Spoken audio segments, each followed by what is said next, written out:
두 번째인데요. 한번 사진을 보여주세요. 자, 2013년 8월 4일의 모습입니다. 2013년 8월 4일, 딱 1년 전이에요. 2년 전이에요. 2년 전에 8월 한 달 동안 우리 교회를 시작하면서 준비 예배로 모이자 해서 페이스북 등을 통해서 또 지인들에게 알려서 이 자리에서 우리가 정식으로 교회를 시작하기 전에 준비 예배 모임으로 모이자 해서 처음 모인 사진입니다. 예, 딱 7분 모였어요. 예.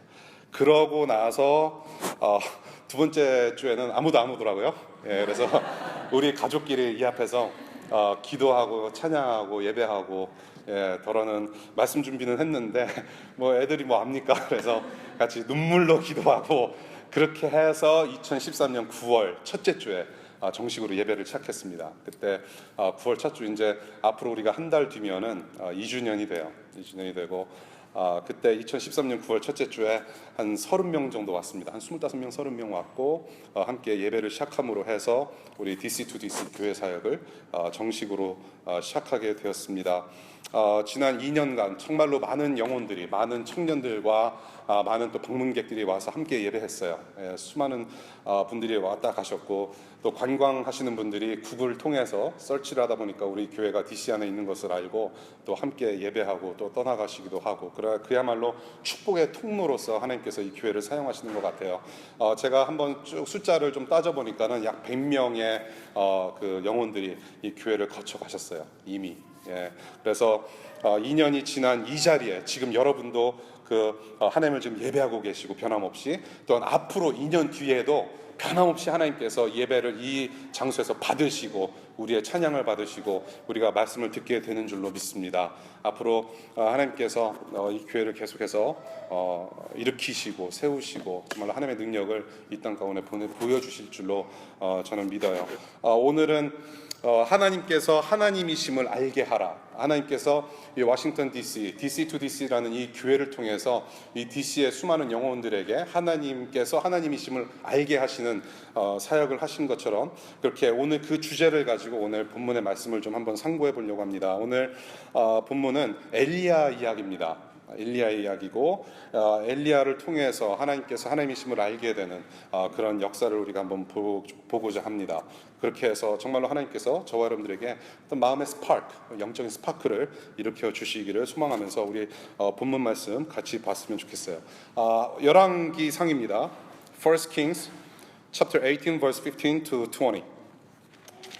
열왕기상 18장 15절부터 20절까지의 말씀입니다.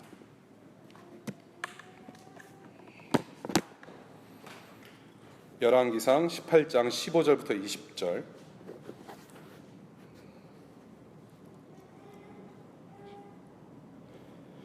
그러자 엘리야가 말하였다. 내가 섬기는 만군의 주님께서 살아계심을 두고 맹세하오. 나는 오늘 꼭 아합을 만날 것이요, 오바댜가 아합에게로 가서 이 사실을 알리니 아합이 엘리야를 만나러 왔다. 아합은 엘리야를 만나서 이렇게 말하였다.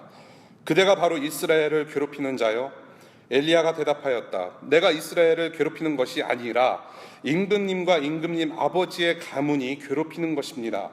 임금님께서는 주님의 계명을 내버리고 바알을 섬기십니다. 이제 사람을 보내어 온 이스라엘을 갈멜산으로 모아 주십시오. 그리고 이세벨에게 녹을 얻어먹는 바알 예언자 450명과 아세라 예언자 400명도 함께 불러주십시오. 아합은 모든 이스라엘 자손을 부르고 예언자들을 갈멜산으로 모았다. 한 군데 더 보겠습니다. 36절부터 40절 말씀입니다. 36절 제가 읽겠습니다. 제사를 드릴 때가 되니 엘리야 예언자가 앞으로 나서서 이렇게 기도하였다. 아브라함과 이삭과 이스라엘을 돌보신 주 하나님, 주님께서 이스라엘의 하나님이시고 나는 주님의 종이며 내가 오직 주님의 말씀대로만 이 모든 일을 하고 있다는 것을 오늘 저들이 알게 하여 주십시오. 주님, 응답하여 주십시오. 응답하여 주십시오. 이 백성으로 하여금 주님이 주 하나님이시며 그들의 마음을 돌이키게 하시는 주님이심을 알게 하여 주십시오. 그러자 주님의 불이 떨어져서 재물과 나무 땅과 돌들과 흙을 태웠고 도랑 안에 있는 물을 모두 말려 버렸다. 온 백성이 이것을 보고 땅에 엎드려서 말하였다. 그가 주 하나님이시다. 그가 주 하나님이시다. 엘리야가 그들에게 말하였다. 바알의 예언자들을 잡아라. 한 사람도 도망가게 해서는 안 된다. 백성은 곧 그들을 사로잡았고 엘리야는 그들을 데리고 가손 강가로 내려가서 거기에서 그들을 모두 죽였다. 주님의 말씀입니다. 함께 기도하겠습니다. 하나님,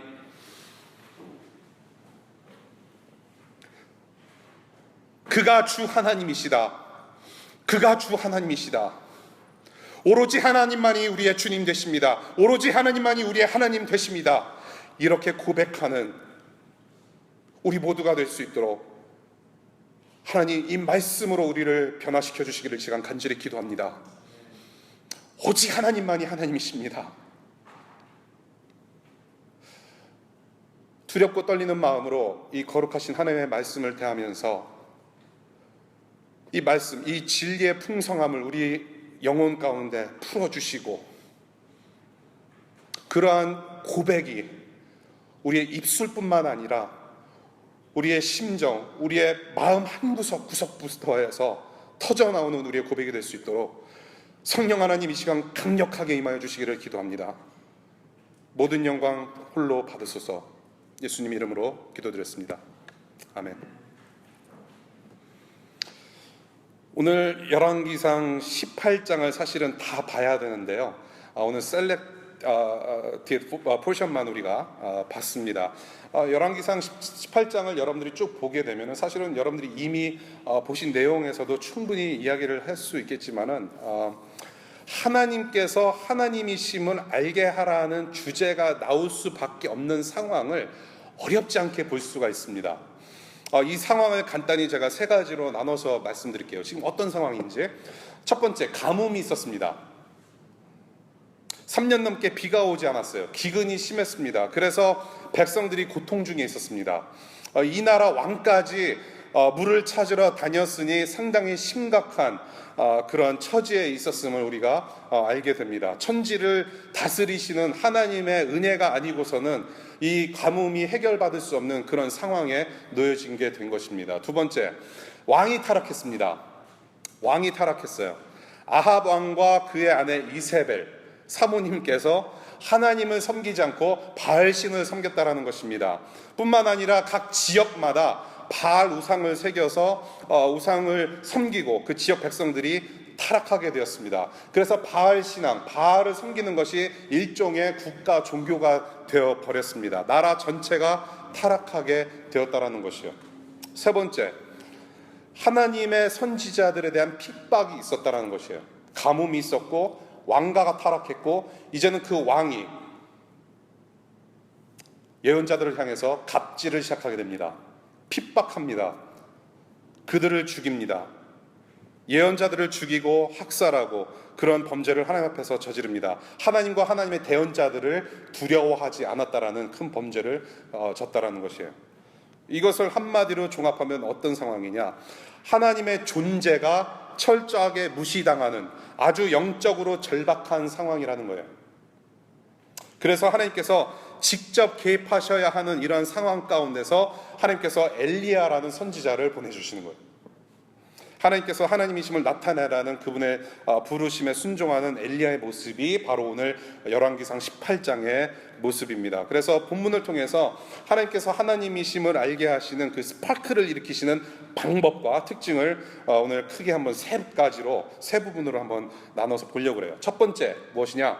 하나님은 하나님의 백성을 사용하신다는 거예요. 하나님은 하나님의 백성을 사용하신다.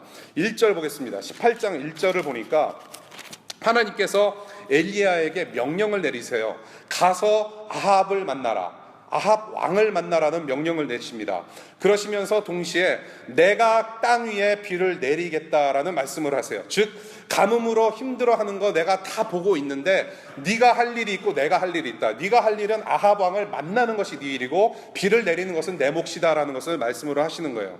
지금 아합 왕과 그 이세벨 사모님은 우상 숭배를 일삼고 있어요. 동시에 하나님의 말씀을 대언하면서 사역하고 있는 선지자들을 죽이는 사람들입니다. 그러한 상황 속에서 엘리야더러 너는 아합 왕을 만나는 것이 일이라고 얘기를 해요. 여기서 질문 하나 해볼 수 있겠습니다. 왜 하나님께서는 선지자를 사용하시는가? 왜 하나님께서는 직접 사역하지 않으시고 왜 선지자라는 사람들을 사용하시는가? 이 선지자에 대해서 우리가 잠깐 알 필요가 있죠. 구약의 선지자들 대부분 했던 일이 크게 두 가지가 있습니다. 첫 번째는 무엇이냐? 하나님 말씀으로 나라와 왕과 백성들의 범죄를 지적합니다. 하나님의 말씀을 가지고 하나님의 편에 서서 그들이 하나님 앞에서 어떤 범죄를 저질렀는지 지적하는 일을 하고 있고요. 두 번째, 이에 대해서 하나님께서 분명히 심판을 내리실 거라는 이야기를 하는 것이에요. 그들의 범죄를 지적하고 그네 심판이 있을 것이다 경고하는 임무를 맡은 자들이 바로 선지자들입니다. 구약의 선지자들이에요. 자, 엘리야 선지자, 이렇게 하나님의 사명을 받은 엘리야 선지자가 왕 앞에 나아가게 됩니다. 엘리야 선지자는 굉장히 마음이 단호해요.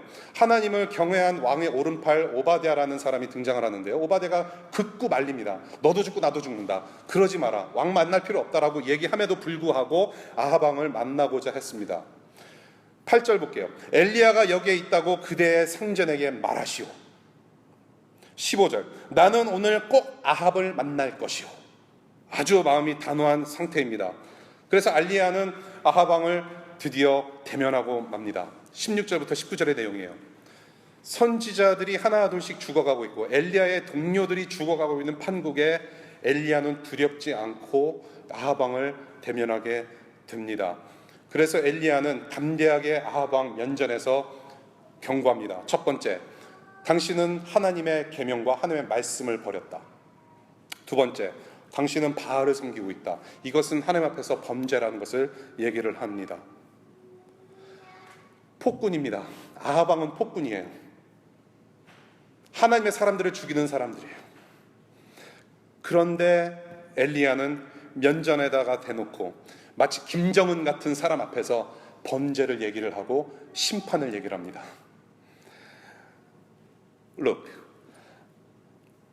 이쯤 되면은 엘리야는 우리가 그냥 세상적으로 생각하든지 우리가 그냥 상식적으로 생각하면 엘리야가 미쳤구나, 미쳐서 아주 죽으려고 환장을 했구나, 그렇게 생각할 수도 있을 것 같아요. 혹은 그 엘리야 뒤에 어떤 든든한 백이 있겠지, 뭔가가 있겠지라고 생각할 수도 있겠어요. 지금 자기 목숨이 날아갈 수 있는 상황 속에서 엘리야가 지금 자기 깡따구로 밀어붙이고 있다는 게 아니라는 거예요. 하나님께서는 하나님의 백성을 사용하셔서 주님의 뜻을 이루시는데, 하나님께서는 그냥 백성들을 그냥 풀어주셔서 알아서 하게끔 하시는 것이 아니라 반드시 그 일을 수행할 수 있을 만큼의 용기를 주신다는 것을 오늘 본문에서 볼 수 있는 거예요. 그것은 자기의 깡따구가 아니에요. 자기의 용감한 녀석들 해가지고 뭐 이렇게 하는 게 아니에요. 하나님께서 용기를 주셨기 때문에 가능했다라는 것이에요. 지금 닥쳐진 상황이 편한 상황이 아니에요. 자기의 목숨이 날아갈 수 있는 상황 속에서 내 능력으로는 두렵고 떨리면서 감당할 수 없어 보일지라도 주님께서 분명히 용기 있게 하셔서 그 길을 지나가게 하신다라는 거예요. 그 용기를 가지고 그 길을 지나가실 때 주님께서 반드시 주시는 두 가지가 있어요. 첫 번째는 무엇이냐? 영적인 시야, 영적인 시선을 한 군데로 모아주세요. 하나님께서 명령을 하셨기 때문에 spiritual 그 vision, 그 parameter, 시선, 포커스가 오로지 하나님께만 향할 수 있도록 영적인 시선을 모아주세요. 두 번째, 시선이 모아짐과 동시에 하나님께서는 분명히 열정의 마음을 주세요. 아, 내가 하나님께 이런 명령을 받았구나, 내가 이 명령이 아니면 내가 살아갈 수 없구나, 분명히 알게 하신다는 거예요. 마음의 열정이 있습니다. 이것은 제가 경험한 거예요. 2년 반 전에 하나님께서 DC에서 예배를 시작하라고 하셨을 때 아주 똑같은 현상이 일어났어요. 용기가 생겨났고, 내가 어떻게 하면서도 하나님께서 그 영적인 시선을 함께로 모아주시고, 이 일은 내가 하는 것이니까 너는 가서 그냥 예배하라라는 하나님의 명령에 순종하면서 마음에 열정이 생겨났다는 것이죠. 하나님은 꼭 이렇게 일을 하세요. 용기.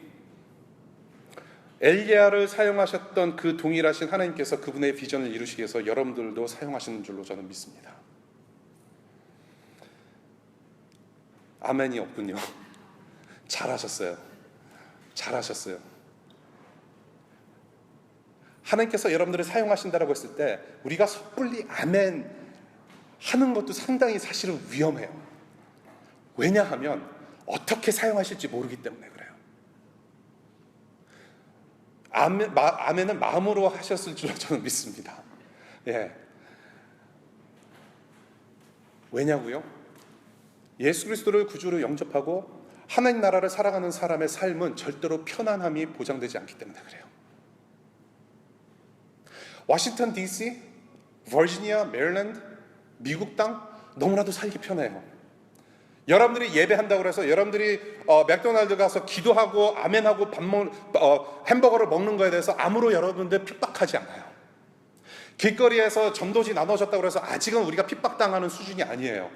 상당히 편하게 살아가고 있습니다. 그런데 하나님께서 여러분들을 한번 사용하시겠다고 했을 때에 여러분들의 컴포트 존에서 빼내서 안전지대에서 여러분들이 편안함을 추구하고 여러분들이 안전하다고 생각하는 곳에서 빼내셔서 사용하실 수도 있다는 얘기예요. 우리가 예수님을 믿는 것 때문에 핍박당할 수 있다는 얘기예요. 우리가 언젠가는 어디에선가는 우리가 밥을 먹는데 아멘 하면서 감사기도 못 드리고 밥을 먹을 수 있는 상황이 올 수도 있다는 얘기예요. 그렇게 하나님께서 여러분들을 섬기시도록 하나님께서 여러분들을 사용하도록 하실 수도 있다는 얘기예요. 그래서 함부로 아멘 하면 이게 곤란하다는 얘기예요. 여러분, 어떤 모습으로든지 주님께서 쓰시고자 하는 곳에서 쓰임받게 하십니다. 준비돼야 돼요. 그래서 여러분들 아멘 할 경우에는 두렵고 떨리는 마음으로 정말로 하나님 앞에 여러분들의 시선과 여러분들의 마음의 열정이 모아지도록 기도하시면서 그 하나님께서 부르시는 순간을 기다리시길 바라요. 언젠가는 그날이 올 겁니다. 하나님은 하나님의 아들을 사용하셔서 하나님께서 하나님 되심의 영광을 이 땅 가운데 이루셨어요. 예수님께서 하셨습니다. 하나님의 이름이 이 땅에서 거룩히 여김을 받으시는 그 일을 하나님 예수 그리스도께서 이루셨어요. 여러분들 주가 가르치신 기도 마태복음 6장 하늘에 계신 우리 아버지가 이름이 어떻게 해요? 거룩히 여김을 받으시오며 나라가 이 땅에 임하시며 예수님께서 우리에게 제자들에게 그런 기도를 가르쳐 주셨어요. 그것이 예수 그리스도의 사명이자 비전이에요. 미션이에요. 이 땅 가운데 예수 그리스도 하나님의 이름이 거룩히 여김을 받지 못하는 죄악된 상황 가운데 있으니까 하나님께서 하나님의 아들 예수를 이 땅 가운데 보내주셨어요. 왜? 하나님의 이름이 거룩히 여김을 받으시도록 회복되어지도록 하나님께서 아들을 보내셔서 거룩하게 회복시켜 주셨다는 얘기예요. 그 하나님의 이름, 하나님이 하나님 되심을 이루셨는데 그 방법은 무엇이었느냐 하면 십자가라는 방법으로 이루신 거예요.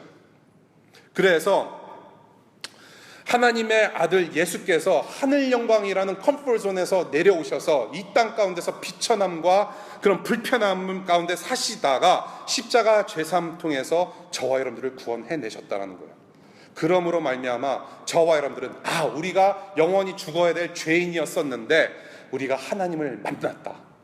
그 하나님 예수 그리스도께서 보내신 받은 그런 하나님께서 보내신 그 예수 그리스도 그분 통해서 우리가 구원받고 그 하나님이 하나님이시구나. 그래서 존 파이퍼는 God is the gospel이라는 표현을 써요.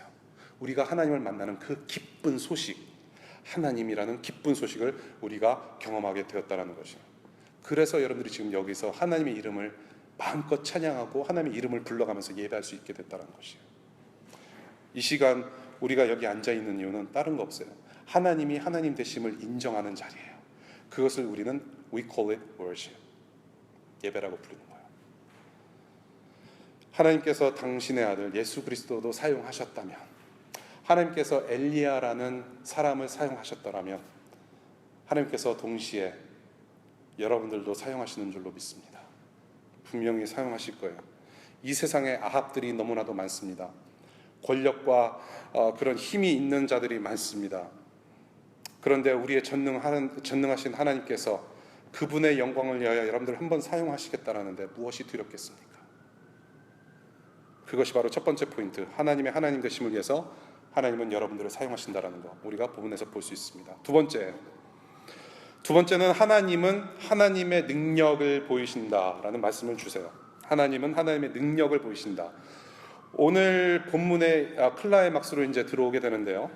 구약 성경에서 가장 드라마틱하고 한편의 웅장한 영화 같은 그런 구절들이 많이 있죠. 스토리들이 많이 있는데 그 중에 하나가 바로 오늘 갈멜산 전투라고 하는 열왕기상 18장의 내용이에요. 450대 1 혹은 1대 450 맞짱을 뜨는 전투의 모습이에요. 이 전투가 시작이 되면서 엘리야가 마지막 질문을 던지는 것을 우리가 한번 봤으면 좋겠습니다. 어떤 질문이냐? 21절이에요. 18장 21절에 지금 엘리야가 전투를 시작하기 전에 모든 백성들에게 또한 바알 선지자들에게 던지는 질문이 있습니다. 21절이에요. 여러분은 언제까지 양쪽에 다리를 걸치고 머뭇거리고 있을 것입니까? 주님이 하나님이면 주님을 따르고 바알이 하나님이면 그를 따르십시오. 그러나 백성들은 한마디도 그에게 대답하지 못하였다라고 얘기를 해요. 이 질문, 여러분은 언제까지 양쪽에 다리를 걸치고 머뭇거리고 있을 것입니까? 이게 지금 바알 선지자들한테만 해당되는 질문이 아니라고 저는 생각을 해요. 이 질문은 지금 여기서 하나님을 인정하면서도 우리가 반드시 들어야 되는 질문이 아닌가 생각해요. 여러분은 언제까지 양쪽에 다리를, 이게 뭔지 알죠? 양쪽에 다리 걸친 거 한번 해보셨잖아요. 여러분들 연애할 때, 그렇죠? 아닌가요? 아니시면 다행입니다. 양쪽에 다리 걸치는 거, 하나님 이쪽 다리 걸치고 세상에서 편안함과 세상의 쾌락에서 그런 주는 그러한 것들에 우리는 다리 하나 걸치고 있다는 것이에요. 언제든지 우리는 그럴 수 있다는 것이에요.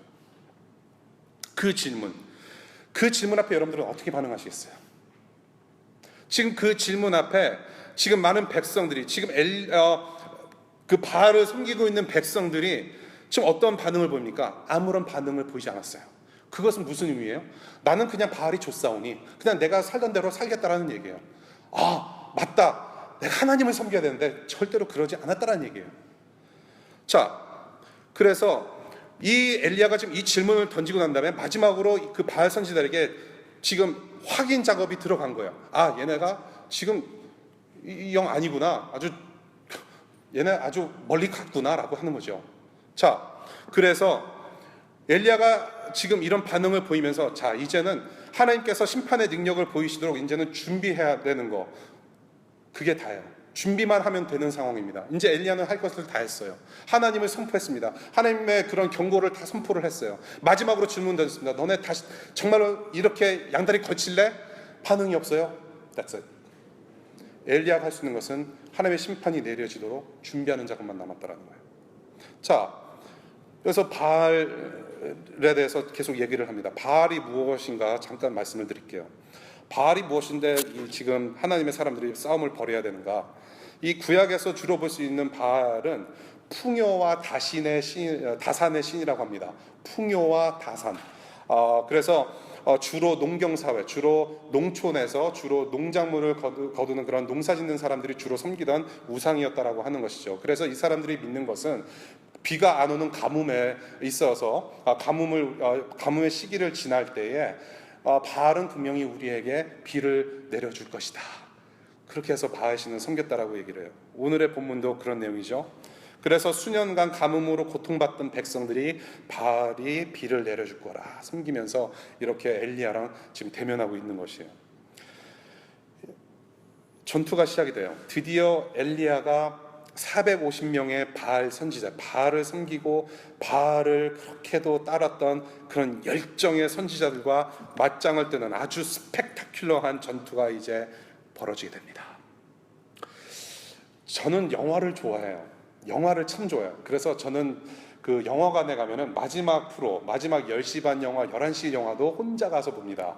그래서 딱 중간에 딱 중간 자리가 있어요. 아주 아무도 없기 때문에 딱 중간 자리, 사운드도 좋고 아주 보기도 좋은 딱 중간 자리에서 보는데, 저는 할리우드가 조금 더 성경적으로 신경을 써서 이런 좋은 성경의 띠을 가지고 영화를 좀 만들었으면 좋겠다라는 생각을 참 많이 해요. 물론 모세 여러 가지 영화들이 많이 나왔죠. 노아라는 영화도 많이 나오고 좀 성경적으로 빗나가긴 했지만은 다윗과 골리앗 같은 그런 명장면이 있잖아요. 그래서 돌 5개를 준비했는데 첫 번째 짱돌을 던지면서 이렇게 너무 한꺼번에 이렇게 딱 던지고 이렇게 쓰러지면 재미가 없으니까 그 돌 날아가는 장면 한 10분 동안 이렇게 막 이렇게 그린다든지 이렇게 드라마틱하게 좀 이렇게 표현했으면 좋겠고요. 오늘 같은 경우에도 갈매산 전투, 이 450명의 깡패들과 한 명이 지금 맞닥뜨리고 있다는 얘기죠. 이것을 좀 영화로 표현하면은 재밌을 것 같아요. Like 300 영어 아시죠? 300.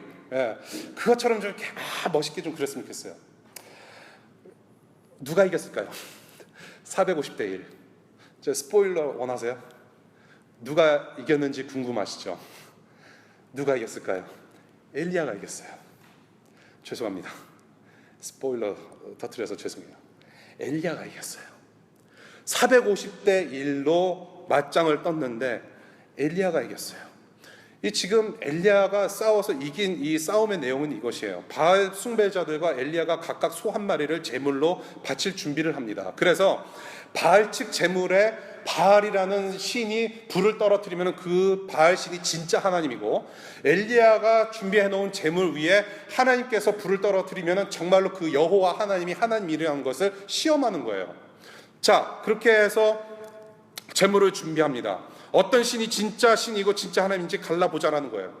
그런데 오늘 여러분들이 이제 집에 가서 꼭 한번 읽어보셨으면 좋겠는데, 이 바알 선지자들이 지금 바알 앞에 내어놓은 제물 앞에서 예배드리는 광경이 나와요. 어떤 식으로 예배드리느냐? 춤을 춰요. 계속 춤을 춰요. 여기서 춤춘다라는 의미는 뭐냐면 그냥 딱딱 일정한 무브가 있어서 맞춰서 준비해서 하는 율동 춤이 아니라 막춤입니다. 여러분들 막춤 추시잖아요, 그렇죠? 혼자 있을 때 안 그러시나요? 마치 안 하는 것처럼.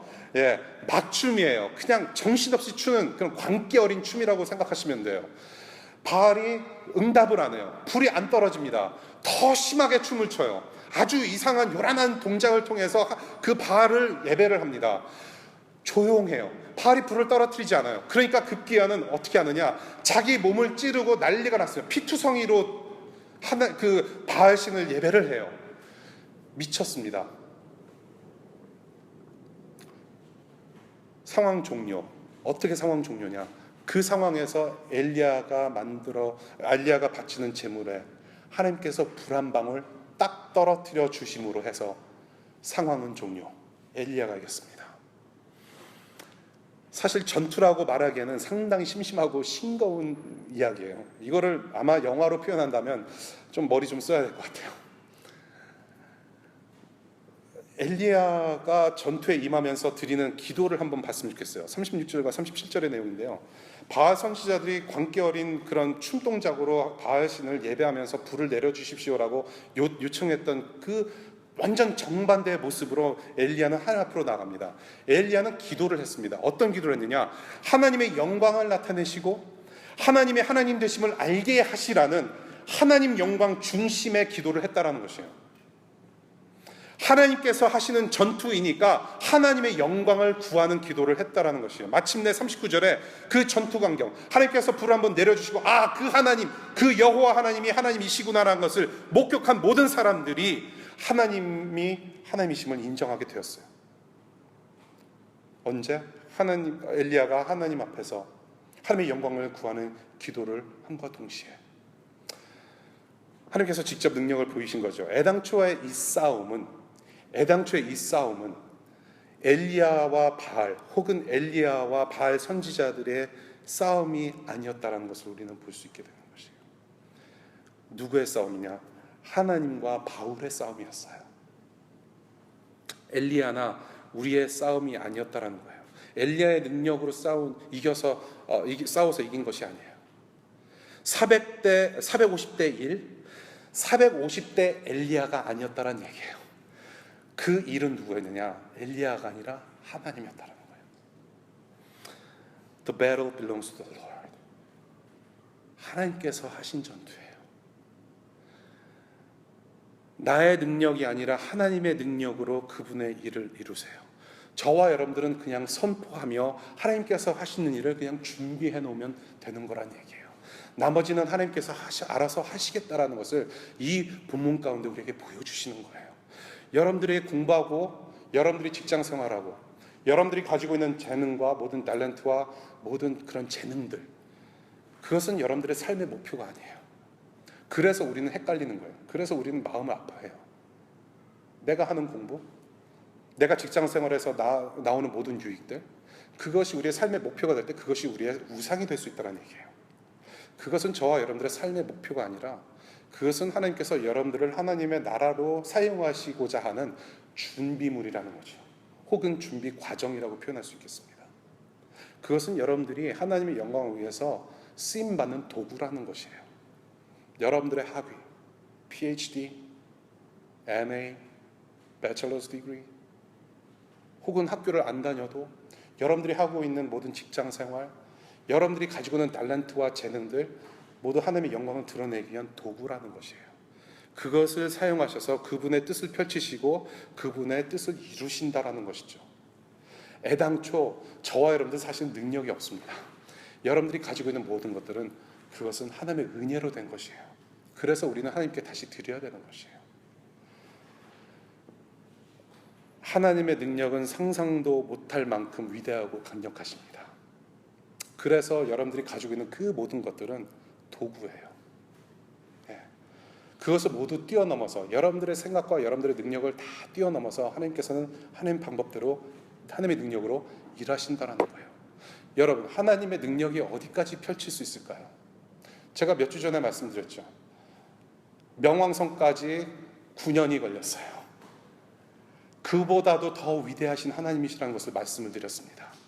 어떤 하나님을 우리가 믿고 있나요?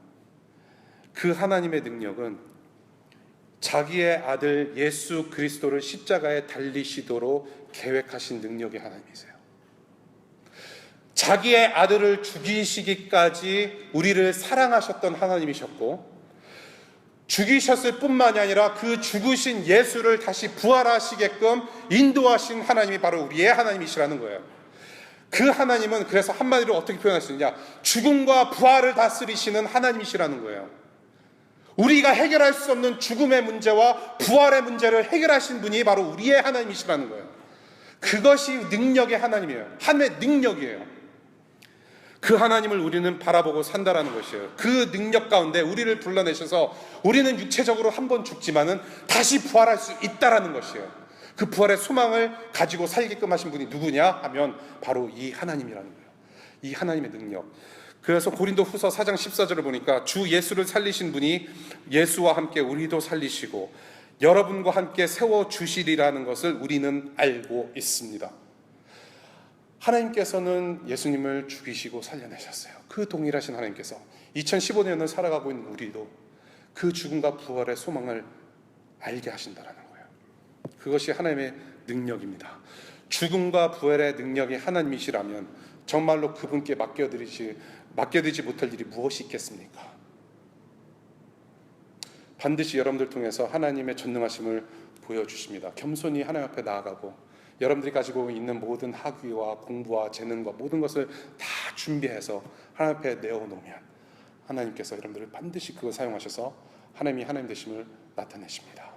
하나님의 영광을 여러분들께 보여주실 거예요. 그것이 바로 두 번째예요. 여전히 하나님의 능력을 보이신다는 것. 세 번째, 하나님은 하나님의 약속을 지키신다라는 것을 우리가 본문을 통해서 볼 수가 있습니다. 하나님은 하나님의 약속을 지키신다. 45절 보니까요, 드디어 하나님께서 비를 내리세요.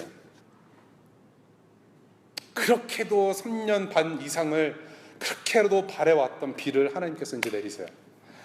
1절의 약속, 1절의 어떤 약속? 내가 비를 내리겠다라고 하시는 하나님의 그 말씀, 하나님의 약속을 이루세요. 그것이 바로 45절의 내용이에요.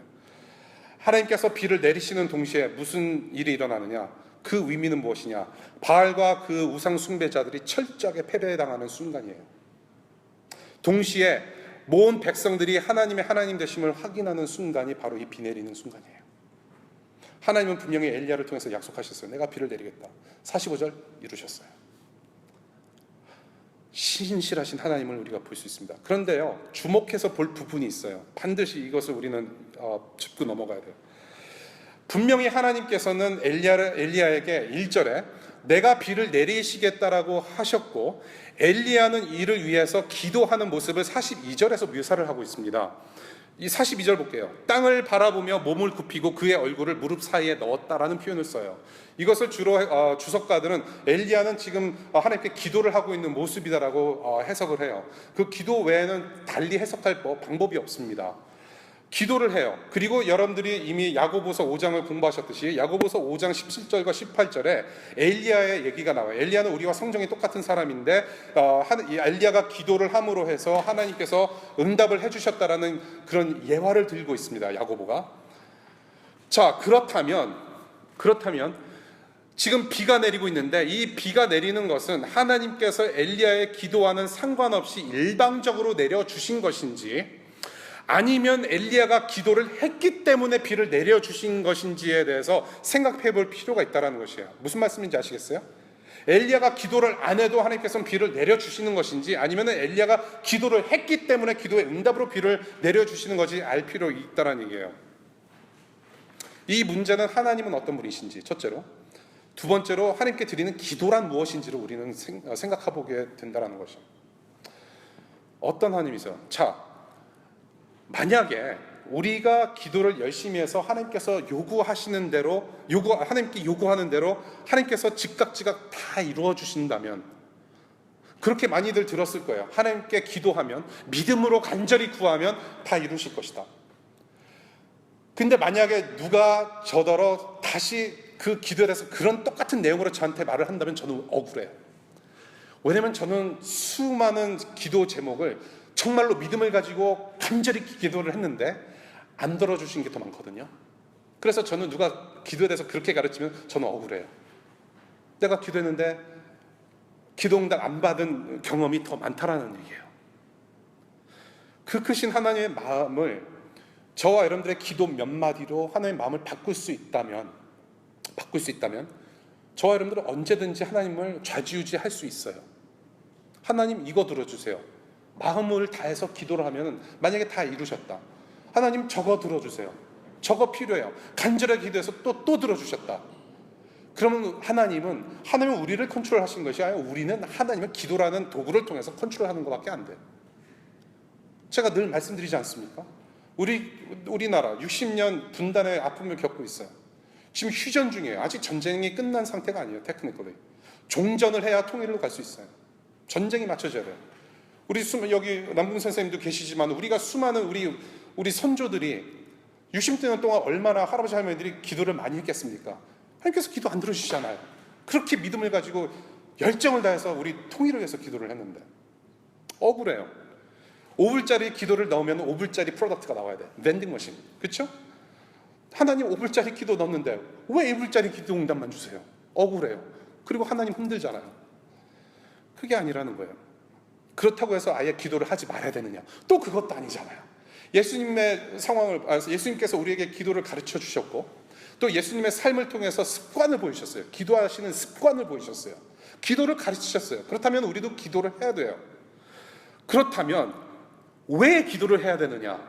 지금 하나님께서는 비를 내려주시겠다고 약속을 하셨고 엘리야는 지금 기도를 하고 있고 하나님은 지금 그 하나님께서 스스로 하신 약속을 다 이루시어서 비를 내리셨는데 그럼 왜 기도를 해야 되느냐? 우리가 돌출해낼 수 있는 가르침은 이건 것 같아요. 하나님의 하나님 되심을 알게 하시려고 기도하게 하신다. 하나님의 하나님 되심을 알게 하시려고 기도하게 하신다. 하나님의 존재와 그분의 영광, 하나님의 위대하심과 그분의 능력을 인정하게 하고 알게 하려고 하시려고 우리에게 기도를 요구하신다는 것을 본문에서 볼 수 있다는 얘기예요. 기도를 통해서 하나님의 하시는 일들, 하나님께서 지키시고자 하는 그분의 약속의 말씀들이 이루어지는 것을 보게 하시려고 우리에게 기도를 요구하신다는 거예요. 그것을 저는 간단하게 relationship이라고 표현하고 싶어요. Prayer is about relationship. 관계성이에요. 우리 앞으로도 기도에 대해서 더 많은 이야기를 우리가 성경을 통해서 많이 이야기를 하겠지만 기도, 관계예요. 우리를 자녀로 불러주신 그 하나님 아버지와 자녀들과의 관계 속에서 이루어지는 conversation, 대화예요. 하나님은 분명히 비를 내리시겠다고 하셨고 이것은 그분의 약속이셨습니다. 그런데 엘리야가 기도를 해요. 사실 이 18장에서 엘리야가 무릎을 꿇고 땅을 보면서 무슨 기도를 했는지 나와 있지 않기 때문에 비 내려 달라는 기도를 했다라고 짐작하는 것은 좀 무리가 있어요. 하지만 확실한 것은 무엇이냐? 지금 여기 18장 본문을 보면은 엘리야가 기도를 하는 중에 땅을 엎드리고 뭔가를 기도를 하는 중에 자기 종을 시켜서 지금 저쪽에 비가 오는지 안 오는지 7번 확인하라고 그래요. 7번씩이나 확인하라고 합니다. 무엇이냐? 하나님의 때 하나님의 약속하신 바를 이루신다라는 것을 발견할 수 있고요. 동시에 그 기도를 통해서 하나님의 역사를 간절히 구하면서 그분의 영광을 확인하게 했다라는 거예요. 7번씩이나 가서 비 오는지 봐라. 하나님의 영광을 기다렸다라는 얘기예요. 우리가 성경을 창세기부터 요한계시록까지 우리가 공부를 합니다. 말씀도 듣고 우리 묵상도 해요. 이제 이루시겠다는 말씀은 거의 다 이루셨어요. 하나님께서 말씀을 통해서 그분의 백성들에게 약속하신 구원도 예수 그리스도를 통해 다 이루셨고 이제는 다시 오실 예수님만 남기고 있는 상황입니다. 그래서 우리는 이 상황을 마지막 때라고 불러요. 근데 그 마지막 때는 아무도 모른다는 거죠. 1000년 후가 될지 100년 후가 될지 내일이 될지 오늘이 될지 몰라요. No knows. 그것이 성경적인 종말론이에요. 몰라요. 사람의 약속은 깨지기 쉽습니다. 그렇잖아요. 제가 한 약속도 깨어지기 쉬워요. 여러분들이 약속한 거 5시에 만나자고 했는데 5시 5분에 나타난 것도 약속 깨는 거죠. 사람의 약속은 깨지기 쉽기 때문에 우리는 사람을 신뢰할 수가 없어요. 상처만 받아요. 그런데 하나님의 말씀 다 이루셨어요. 이제 앞으로 다시 오실 예수 그리스도 그리고 천국 예배만 남겨놓고 있어요. 하나님은 다 이루셨기 때문에 정말로 신뢰할 만해요. Trustworthy. 다 이루셨기 때문에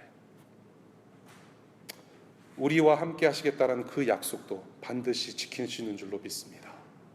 그래서 그분의 존재를 계속해서 우리에게 나타내시면서 그 약속 지키시는 신실하신 하나님을 우리에게 보여주고 계시는 거예요. 하나님께서 하나님 되심을 알게 하는 것, 엘리야뿐만 아니라 저와 여러분들의 사명입니다. Let God be known. 그것을 우리는 주로 전도와 선교라고 표현을 해요. 그렇죠? 하나님의 존재를 알리는 것. 그래서 우리는 이웃을 사랑하고 또 섬기기도 합니다. 앞으로 9월 첫째 주 백업관 조찬 기도에 여러분들 초청합니다. 정말로 우리가 노숙인들한테 냉수 한 그릇 건네줌으로 해서 하나님의 사랑을 충분히 나눌 수 있고요. 그것은 무슨 일을 하는 것이냐? 결국에는 하나님의 존재를 드러내는 거예요. Let God be known. 그것은 우리가 어떻게 해서 가능하게 되느냐? 하나님께서 우리를 동참하게 하시는 거예요. He let us participate in His vision. 우리가 스스로 잘나서 뭔가를 하겠다라고 하는 것이 아니라 하나님께서 calling 해주시는 거예요. 그것은 어떻게 가능하게 되느냐? 예수 그리스도의 십자가 복음으로만 가능하게 된 거예요. 그래서 김형희 목사님이라는 분이 이런 말씀을 하세요. 우리가 먼저 헌신해야 하는 영역은 선교가 아니라 복음이다. 복음을 통해서 우리는 하나님을 안다. 복음에 나타난 하나님의 영광을 위한 하나님의 열심을 보지 못하면 거기에는 우리가 전해줄 하나님도 복음도 없기 때문이다. 여러분들이 예수 그리스도의 복음에 충실하면 하나님을 발견하게 됩니다. 동시에 하나님께서 아까도 말씀드렸듯이 영적인 시야와 그런 마음의 열정을 주세요. 하나님을 전하고자 하는 열정의 마음, 그것을 용기를 통해서 드러내 보이십니다. 말씀을 맺을게요. 2년 전에 교회가 처음 시작한 때부터 아주 신실한 동역자가 한 명 있어요. 동역자분이 계셔요. 늘 매주마다 빠짐없이 저를 도우시는 분이 계십니다. 그분의 성함은 홍한음이에요. 제 7살 된 큰아들입니다. 우리 한음 성도께서 아주 신실하게 2년 동안 동역을 해주셨어요. 감사패를 좀 증정해야 될 것 같은데 아이스크림으로. 한음이가 이것저것 하고 싶어 해요. 아시다시피 저 큰 스크린도 자기가 혼자 들려고 하고요. 아빠를 그렇게 도와주려고 해요. 이제 하느님도 조금 더 컸으니까 저도 좀 시키는 것을 즐겨합니다. 예, 즐겨하고 또 혼자 힘이 딸리기 때문에 하느님이가 저보고 또 같이 막 하자고 또 자기가 또 그래요. 또 들어달라고 그래요. 그런데 잘 생각해 보세요. 저 스크린 옮기는 거요. 제 이두박근을 사용해서 조금 들면 혼자 할 수 있는 일이에요. 제가 하느님의 도움이 필요하겠습니까, 여러분? 그렇게 보이세요? 제가 하는 7살짜리 아이의 도움이 필요하게끔 보이시나요? 아니에요. 저는 하느님의 도움이 필요하지 않아요. 혼자 다 셋업할 수 있어요. 그런데 저는 이 아이에게 같이 하자고 하는 거예요. 저의 사역에 동참시키는 거예요. I let him participate in my ministry. 하느미가 이제 들어요. 저 스크린을 저 뒤에서 들고 이제 옵니다. 그럼 저는 뒤에서 슬쩍 같이 들어줘요. 그런데 하느미가 조금 좀 뭐 힘이 그렇게 세지 않으니까 아빠한테 기도하는 요청을 해요. 기도처럼 요청을 해요. 아빠 조금 더 들어주세요. Daddy 그러면서 조금 더 들어달라고 그래요. 처음에는 자기가 힘센 줄 알았죠. 그런데 조금 이쪽으로 와 보니까 자기가 힘이 부족하다는 걸 알고 아빠한테 요청을 해요. 일종의 기도예요. 그럼 저는 들어줘요. 이 하느미는 든든한 아빠가 자기와 함께 이것을 하고 있다는 것을 뿌듯하게 생각해요. 아빠랑 같이 하는 시간, 같이 움직이는 시간, 이것을 마냥 즐겨해요. 하느미는 때때로 아빠가 힘이 제일 센 사람인 줄 알아요. 힘이 세긴 해요. 근데 그런 줄 알고 있어요. 그리고 다른 사람한테 자랑도 해요. 오늘 3가지 포인트 배웠어요. 첫 번째, 하나님은 하나님의 백성을 사용하신다. 우리 자식을 섬김에 동참하게 함으로 열매를 맺는 영광도 함께 맛보는 거 얼마나 기쁜 일인지 몰라요. 두 번째, 하나님은 하나님의 능력을 보이세요. 하나님은 하나님의 능력을 보이세요. 결국에는 힘센 아버지가 다 할 수 있는 일인데, 힘센 아버지가 다 하는 것인데 안 될 리가 없다는 것을 알게 돼요. 아빠가 다 하실 거야. He will do it. He will do it. 알아요. 그래서 힘들 때 아버지를 위지할 수 있게 돼요. He's gonna do it. I trust him. 하나님은 능력이시다. 세 번째, 하나님은 약속 지키신다. 저기까지 같이 가자고 하는 아버지의 말씀은 반드시 이루신다라는 거예요. 가는 중에 조금 힘들더라도 아버지가 할 수 있는 일이고 아버지께서 다 하시는 거니까 내가 할 수 있는 거는 뭐냐? 자녀로서 아버지 손잡는 거, that's all. 그러면서 하나님께서, 아버지께서 말씀하셨던 그 약속은 반드시 이루실 거라는 것을 보게 된다는 거예요. 아버지를 아버지로 믿고 함께 가는 여정은 가볼 만해요. 사랑하는 DC2DC 가족 여러분, 그리고 방문하신 여러분, 오늘도 변함없이 하나님께서 예수님의 십자가 구원 통해서 여러분들을 그렇게 인도하세요. 하나님 아버지를 아버지로 인정하게 하시고, 그 하나님 아버지를 아버지라고 인정하게 하시고, 이 하나님의 비전 안에 동참하게 하신다는 거. 그 하나님의 비전이 워싱턴 DC에서 일어날 줄로, 이루어질 줄로 믿습니다. 한번 기도할게요.